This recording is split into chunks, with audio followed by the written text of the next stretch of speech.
马祖的大马3号海缆顶个月29又搁断去。美国参议院外委会主席就警告讲，中国正在研究测定电缆的技术。最近咱台湾是不时传出哪像海缆去互人破坏，这可能毋是单纯运气歹。有学者嘛提醒讲，着爱加强修复海缆的能力，才会当降低风险。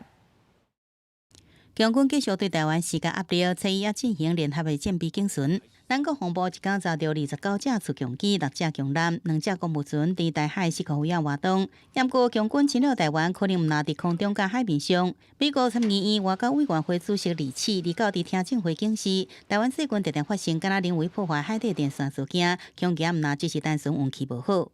China's military has conducted research into cable cutting technologies, and Taiwan has reported 5 incidents of likely sabotage in only the last 2 years. That's not just bad luck. 马祖的大马3号海底电线4月29搁再发生心线断去，也连接台湾本岛甲马祖的大马2号伫今年3月修复了搁断去，拢敢若甲中国渔船万年鱼63896靠打，也搁后续中国籍工作平台船海防港66立场一批船体移除作业有关系。美方学者提醒，台湾欠缺国内自主的修复船队，小舰时恐惊变做通讯的孤岛。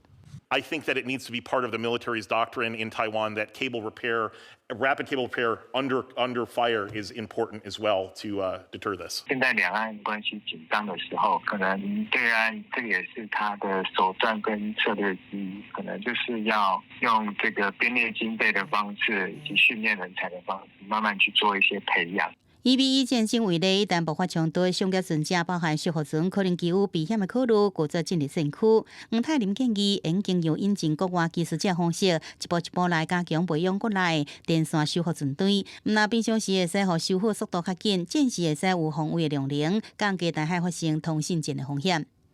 記者綜合報道。